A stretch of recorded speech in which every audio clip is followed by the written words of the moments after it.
Assalamualaikum warahmatullahi wabarakatuh. Salam gaspol. Terima kasih kembali lagi dengan Bapak di mata pelajaran pemeliharaan kelistrikan sepeda motor. Untuk kali ini Bapak akan menjelaskan tentang sistem pengisian di dalam sepeda motor.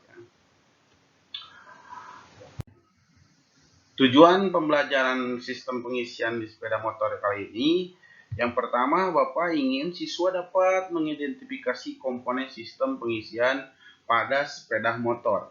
Ya, yang kedua, di sini siswa dapat mendiagnosis gangguan pada sistem pengisian di sepeda motor. Oke, yang ketiga, di sini siswa dapat melakukan perbaikan sistem pengisian pada sepeda motor. Mudah-mudahan dalam materi yang Bapak sampaikan sekarang dan nanti kita akan praktek, ketiga tujuan ini bisa terserap oleh kalian dan bisa terlaksanakan oleh kalian. Oke, definisi sistem pengisian. Apa itu sistem pengisian? Manfaat apa yang akan ditimbulkan terhadap motor dari sistem pengisian tersebut? Oke, yang pertama, sistem pengisian ini adalah sistem untuk merecovery atau menyeimbangkan sebuah baterai atau sumber tegangan listrik DC yang disimpan di baterai atau aki agar pengeluaran dan pemasukannya berjalan sebagaimana mestinya.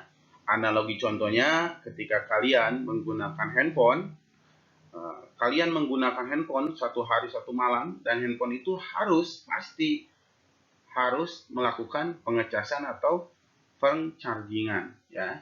Oleh karena itu, di sini juga ada di sistem kelistrikan sepeda motor, yaitu sistem pengisian untuk menstabilkan baterai yang digunakan di sepeda motor agar pemasukan dan pengeluarannya berjalan sebagaimana mestinya ketika dibutuhkan oleh sistem-sistem kelistrikan yang bersumber tegangan dari baterai di sepeda motor. Oke, paham?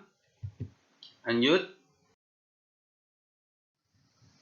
Oke, slide selanjutnya di sini ada diagram wiring dari sistem pengisian, ya. Nanti Bapak akan jelaskan fungsi dan nama-nama komponen di sini, tapi kalian fokus di bagian jalur atau rangkaian dari sistem pengisian terlebih dahulu. Oke. Kalian bisa lihat di sini ada alternator atau pembangkit, ya. Kalian fokus di kabel warna white atau putih yang ditandai oleh huruf W, ya. Jalur yang pertama di sini masuk ke kiprop, ya. Kabel warna putih dari alternator masuk ke kiprop. Nah, dari kiprop keluar warna red atau merah. Ya, dari kiprop keluar warna red atau merah yang masuk ke fuse atau sikring. Ya. Dari sikring di sini, ya, masuk langsung ke baterai. Ya, baterai bagian positif. Oke, paham ya?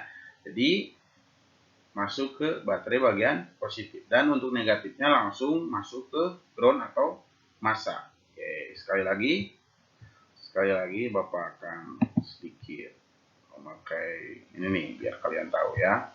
Ya, ketika alternator berputar,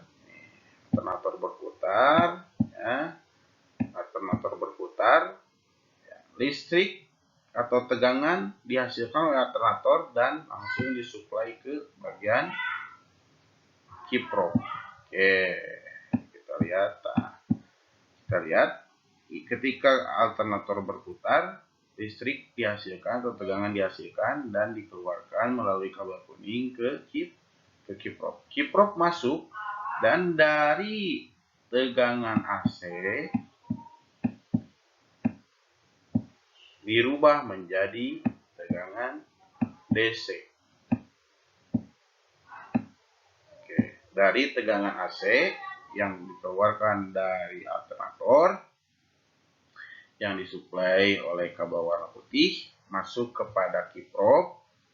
Dari kiprop, dari tegangan AC atau arus bolak-balik menjadi tegangan DC dan dikeluarkan kembali oleh kabel warna merah ke bagian sikring. Oke. Dari warna merah ke kabel warna merah ke bagian sikring. Sikring ini akan mengamankan bila mana ada arus yang berlebih, sikring ini akan memutus. Tapi jika dirasa tegangan atau arus aman, sikring akan meneruskan dan masuk terhadap baterai. Jadi gitu ya. Di sini ketika alternator berputar, dia akan mengirimkan tegangan melalui kabel warna putih kepada kiprop. Kiprop merubah dari AC menjadi DC ya, dan disuplai kembali ke sikring untuk diamankan bila mana ada arus yang berlebih, lalu masuk ke baterai. Ke baterai masuk ke pin atau terminal bagian positif, dan untuk negatifnya langsung masuk ke ground ya, langsung masuk ke ground. Paham ya? Oke, untuk slide selanjutnya di sini ada baterai ya. Tadi kan ada jalurnya atau rangkaian dari diagram wiring system starter. Ada beberapa komponen di sana. Di sini Bapak akan menjelaskan satu persatu komponen-komponen yang ada tadi di diagram wiring system starter. Oke, yang pertama di sini ada baterai ya.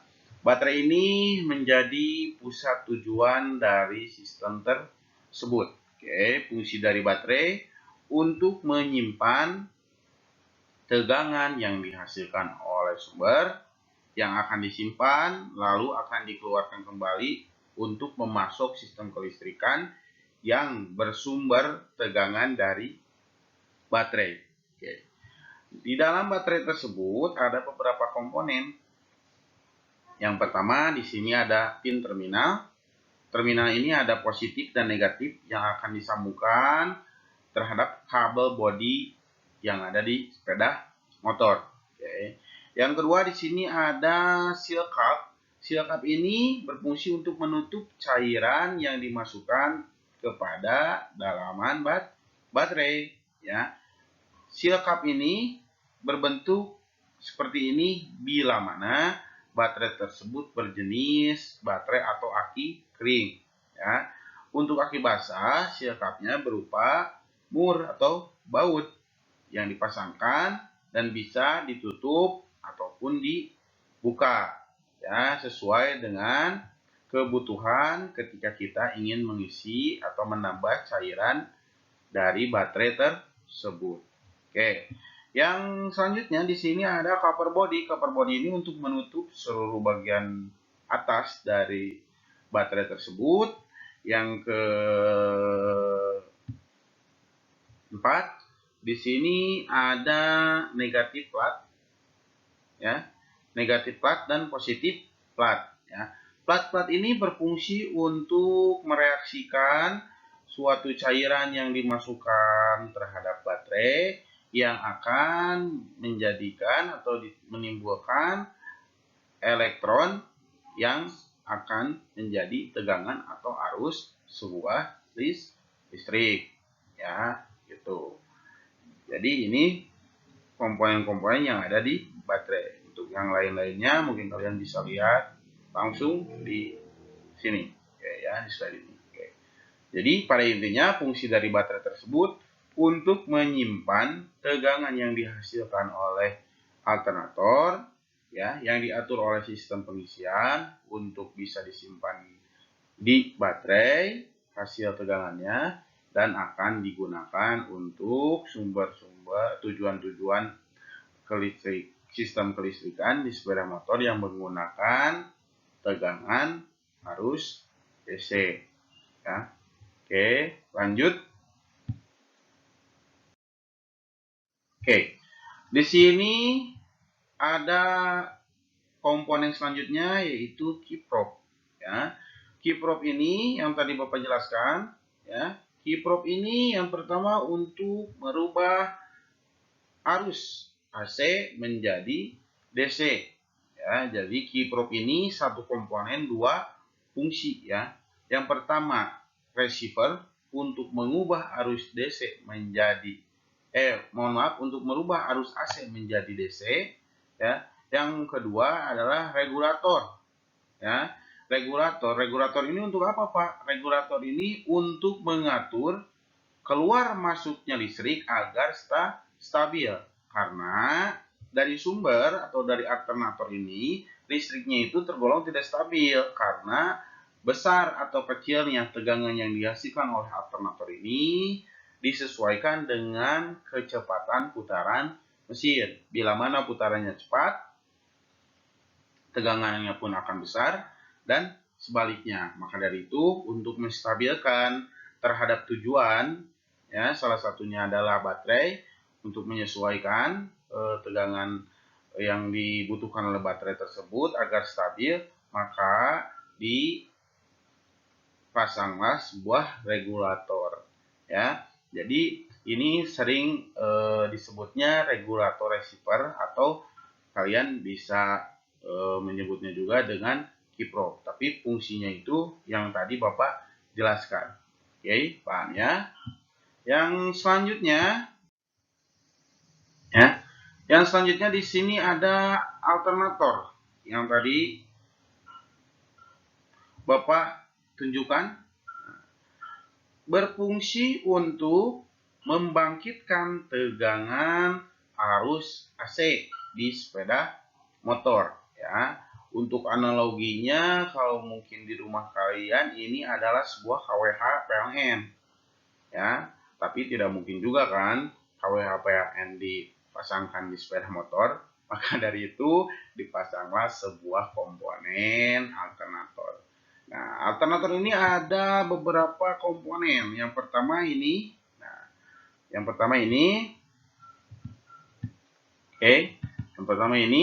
ini adalah spool atau lilitan. Nah, lilitan ini yang akan bersentuhan langsung dengan komponen yang kedua, yaitu magnet, ya, atau bisa disebut dengan flywheel, atau kalau di dunia kelistrikan atau elektro ini disebutnya adalah roda gila, ya. Nah, ini kalau misalkan untuk di bidang otomotif ini disebut flywheel, ini disebut spool. Ya. Ketika flywheel ini berputar, dikarenakan ada putaran mesin yang dihasilkan oleh poros engkol, ya, ini berputar, ya, ini akan menggesek terhadap lilitan tersebut. Dari gesekan magnet dan lilitan tersebut, ini akan menghasilkan energi listrik yang akan dipasok ke beberapa sumber. Ya, Biasanya dari alternator ini keluar 4 kabel. Yang pertama, kabel untuk penerangan, kabel untuk pengisian, kabel untuk pengapian, dan kabel ground atau masa. Untuk warna mungkin pada dasarnya berbeda-beda, disesuaikan dengan jenis motor. Tapi untuk yang paling sering warna dari alternator tersebut, yaitu yang kuning adalah penerangan, yang putih adalah pengisian, yang hijau adalah massa, yang hitam plat merah itu pengapian. Ya. Nah, itu untuk keluaran dari alternator, kabel dari alternator tersebut. Oke, paham ya? Oke, slide selanjutnya. Oke, untuk slide selanjutnya di sini ada bagian dan spesifikasi ketika kita akan melakukan praktek, dan diharapkan kalian bisa menghafal atau menulis spesifikasi atau standarisasi dari angka-angka atau nilai-nilai yang Bapak akan jelaskan. Oke. Yang pertama di baterai, di sini ada kapasitas baterai ya. Kapasitas baterai di sepeda motor tersebut adalah 12 volt. Ya, 12 volt 5 ampere ya. Tegangannya 12 volt, arusnya 5 ampere per hose ya. 5 ampere per hose ya. Untuk kebocoran arusnya maksimal kebocoran arus yang bisa ditahan oleh sebuah sasis sepeda motor ya, agar sasis sepeda motor aman ketika dipegang oleh pengendara atau pengguna sepeda motor adalah 0,1 miliampere. Ini maksimal. Bila mana ada kelebihan ya, cenderung jika motor dalam keadaan basah atau terkena hujan, sasis sepeda motor akan mengeluarkan sengatan terhadap si pengendara ya. Jadi ini adalah nilai maksimal untuk kebocoran arus di sasis sepeda motor antara baterai dan kabel bodi ya. Ntar pengukurannya Bapak akan perlihatkan dan jelaskan juga. Oke, untuk berat jenis ini untuk cairan di dalam aki atau baterai di sepeda motor. Yang pertama, jika terisi penuh, nilai berat jenisnya adalah 1,270 atau 1270 sampai dengan 1290. Nah, ini untuk terisi penuh. Bila mana di bawah 1260 ya, ini cenderung harus diisi kembali atau perlu pengisian cairan aki atau baterai. Oke ya, itu untuk berat jenis cairan baterai. Nah, ntar mengukurnya Bapak akan jelaskan juga sama. Untuk arus pengisian normalnya di angka 0,9 ampere per 5 sampai dengan 10 hos ya. Dan jika cepatnya 4,0 ampere atau 4 ampere per 0,5 hos ya. Hos di sini adalah durasi waktu yang dibutuhkan, dan ampere ini adalah besaran arus yang dimasukkan ya. Kalau ampere ini adalah satuan besaran arus yang dimasukkan terhadap baterai, yang hos ini adalah durasi pengecasan yang dibutuhkan oleh baterai. Oke, paham ya? Oke. Untuk alternator, kapasitas dari tahanan alternator tersebut ialah 67 ohm di putaran 5000 rpm. Ya, di putaran 5000 rpm. Oke. Untuk tahanan kumparan pengisian di angka 0,1 sampai dengan 0,8 ohm ya. Untuk tahanan kumparan penerangan di angka 0,1 sampai dengan 0,6 ohm ya. Itu untuk tahanan di alternator di kumparan pengisian dan penerangan. Oke. Untuk voltase tegangan yang dikeluarkan oleh kiprop ya, yang disuplai dari alternator, yang pertama, arus pengisian harus 14 sampai 16 volt di putaran 5000 rpm ya. Jadi ketika rpm dinaikkan ya, batas maksimal keluar dari alternator sebuah tegangan adalah 14 sampai dengan 16. Bila mana terjadi kelebihan ya atau pengurangan, itu cenderung pasti kiprop sudah sedikit kurang baik ya. Dan dampaknya ketika kita tidak menggantinya, ini akan berdampak ke komponen-komponen lain seperti misalkan lampu akan putus atau baterai akan sedikit error atau korslet ya. Untuk di arus penerangan di sini ada angka 10,5 sampai dengan 14 volt di putaran 5000 rpm. Sama halnya dengan pengisian tadi ya. Bila mana ini terlalu lebih ya, ini bisa diganti di komponen kiprop, dan dampaknya jika tidak ada penggantian ini tidak akan menyalakan sebuah lampu atau lampu cenderung terang, terlalu terang, terlalu terang, dan fatalnya ini akan terjadi kekorsletan di komponen penerangan atau di lampu tersebut. Oke, paham ya? Nah, diharapkan ini bisa ditulis oleh kalian ya untuk ntar di praktek ini menjadi standarisasi di praktek pengukuran atau di pemeriksaan sistem pengisian. Oke, lanjut. Oke, di slide selanjutnya di sini ada pemeriksaan berat jenis cairan. Oke, yang tadi Bapak jelaskan ya.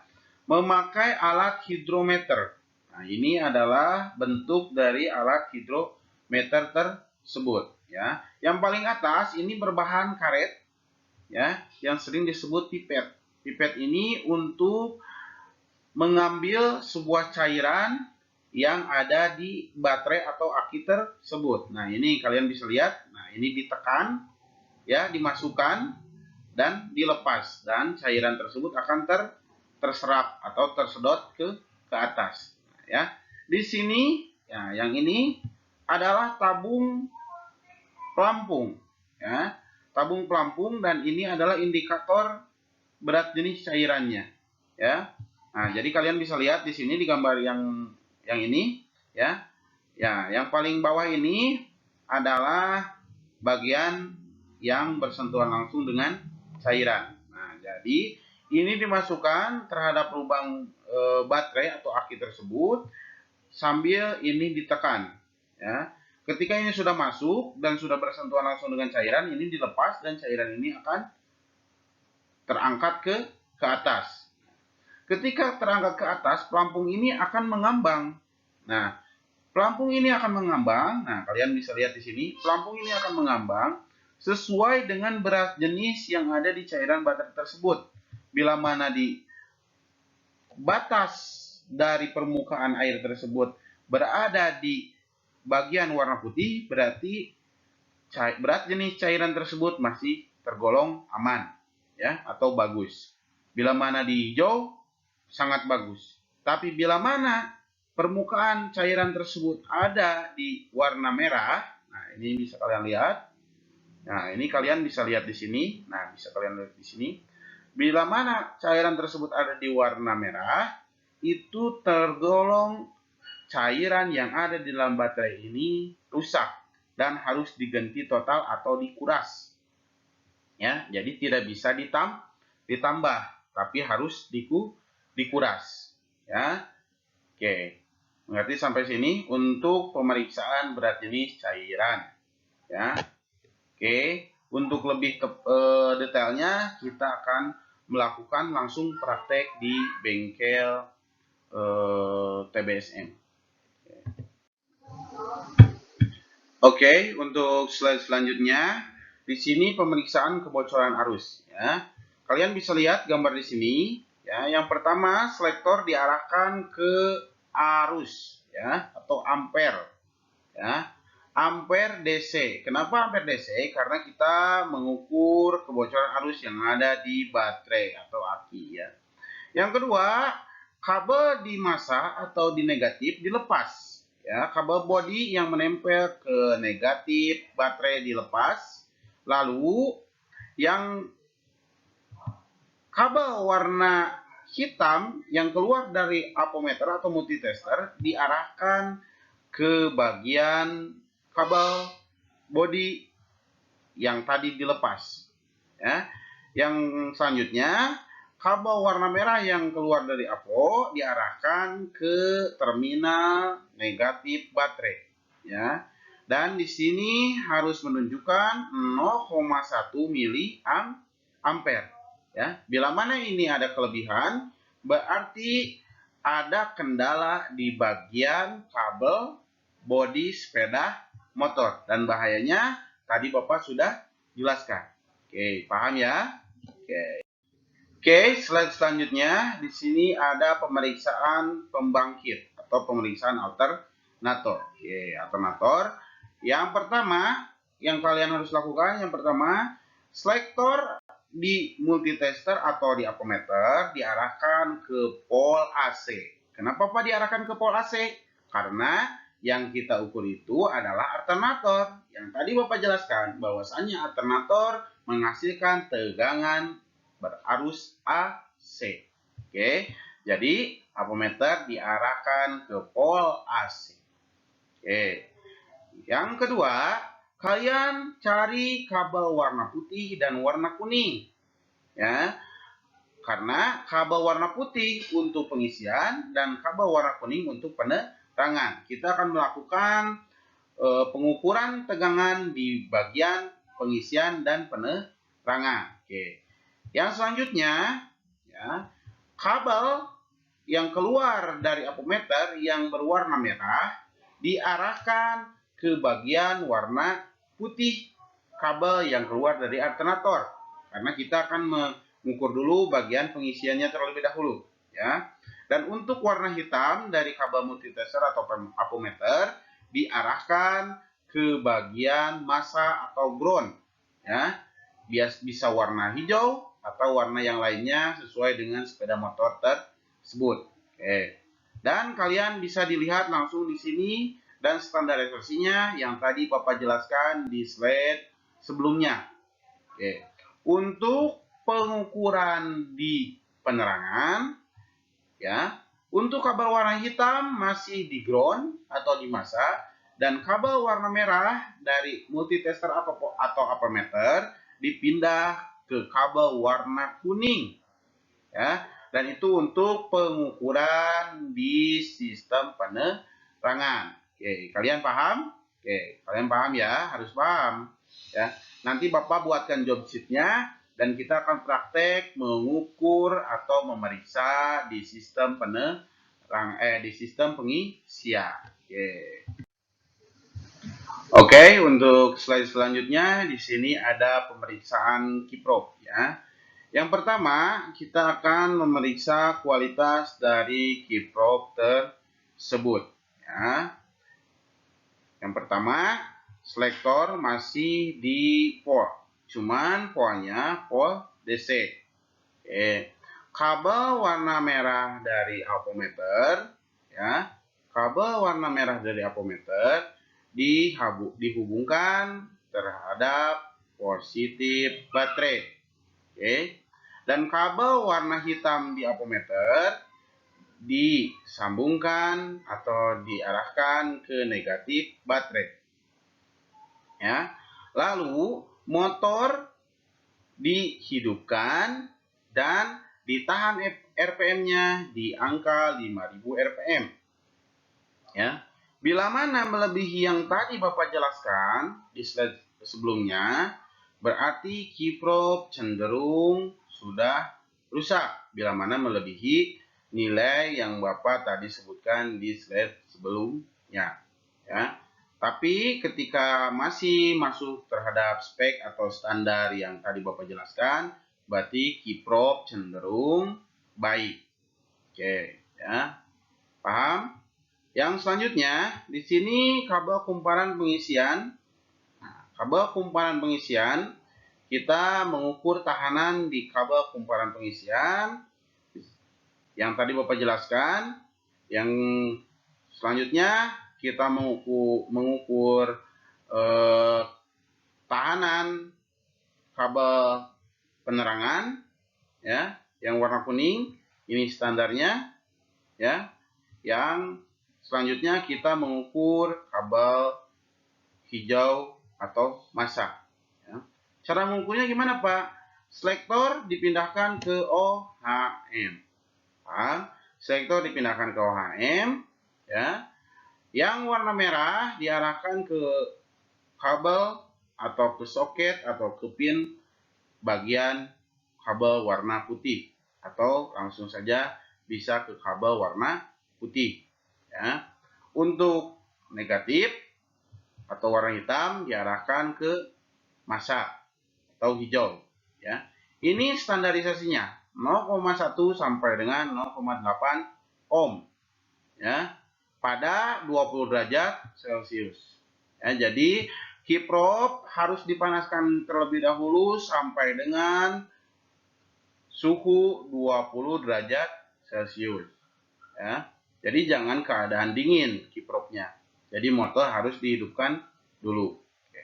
Untuk tahanan penerangan, ya, yang warna hitam dari apometer atau multitester masih di kabel warna hijau, dan untuk warna merahnya dipindah ke kabel warna kuning, ya. Dan nilainya harus 0,1 sampai dengan 0,8 ohm, ya. Jika lebih atau kurang berarti tahanan di kabel penerangan sudah kurang baik, ya. Untuk massa sama saja seperti itu. Yang pertama, warna merah dipindahkan ke warna hijau, dan warna hitam dipindahkan ke body, ya, ke massa body. Harus ada kontinuitas, berarti harus ada hubungan antara massa kabel dan massa sasis body. Nah, itu untuk pemeriksaan kiprop. Oke, dicukupkan sekian untuk materi kali ini di sistem pengisian mata pelajaran PKSM.